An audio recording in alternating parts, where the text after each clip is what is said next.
నమస్తే. మాజీ CM YCP అధినేత జగన్మోహన్ రెడ్డి చాలా రోజుల తర్వాత తాడేపల్లి ప్యాలెస్ కు రావడంతో ఆయనను కలిసేందుకు పార్టీ నేతల రాకపోకలు మొదలయ్యాయి. రోజు ఎవరో ఒకరు నేతలు జగన్ను కలిసేందుకు వస్తూ ఉన్నారు. వివిధ ప్రాంతాల వారీగా ఓడిపోయిన మంత్రులు, ఎమ్మెల్యేలు సహా జెడ్పీ చైర్మన్లు, ఇతర జిల్లా, మండల స్థాయి నేతలు జగన్ను కలిసేందుకు తాడేపల్లికి వస్తున్నారు. అధికారంలో ఉన్నంతకాలం మంత్రి పదవిలో ఉన్న నేతను కూడా దూరం పెడుతూ వచ్చిన జగన్మోహన్ రెడ్డి ఇప్పుడు కింద స్థాయి నేతలను కూడా కలుస్తూ ఉన్నారు. ఈ క్రమంలో బుధవారం జగన్ ఇంటికి విశాఖపట్నం, తిరుపతి, నంద్యాల తదితర జిల్లాలకు చెందిన పార్టీ నేతలు వచ్చారు. పార్టీ ఆఫీసులో జగన్ రెడ్డి వారితో సమావేశమయ్యారు. ఈ సందర్భంగా జగన్మోహన్ రెడ్డి వారితో తెగేసి మాట్లాడినట్లు తెలిసింది.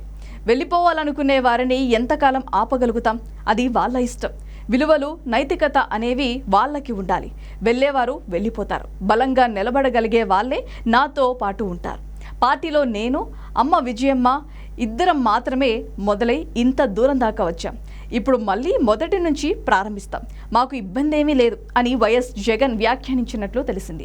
ఏపీ శాసన మండలిలో వైసీపీకి సంఖ్యాబలం ఉంది. అయితే ఆ కూటమి ప్రభుత్వం వైపు కొందరు సభ్యులు వెళ్లే అవకాశం ఉండవచ్చు.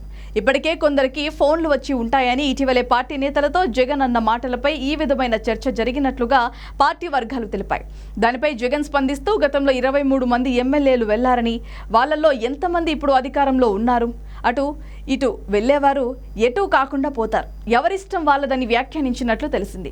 తమ నియోజకవర్గంలో పరిస్థితులపై కొందరు నేతలు విచారించగా వెనక్కి తగ్గకూడదు, మళ్లీ ముందుకు కదలాలని ఆయన సూచించారు. కొన్నాళ్లుగా బెంగళూరు ప్యాలెస్ లో విలాసంగా గడిపిన జగన్మోహన్ రెడ్డి దంపతులు 2 రోజుల క్రితమే తాడేపల్లి ప్యాలెస్ కు వచ్చారు. జగన్ విజయవాడలో గన్నవరం ఎయిర్పోర్ట్ కు రాగానే భారీగా జనాలతో సెటప్ చేశారు. అలా జనాలను తరలించే ప్రత్యేక బాధ్యతను కూడా వెల్లంపల్లి శ్రీనివాస్ కు అప్పగించిన సంగతి తెలిసిందే.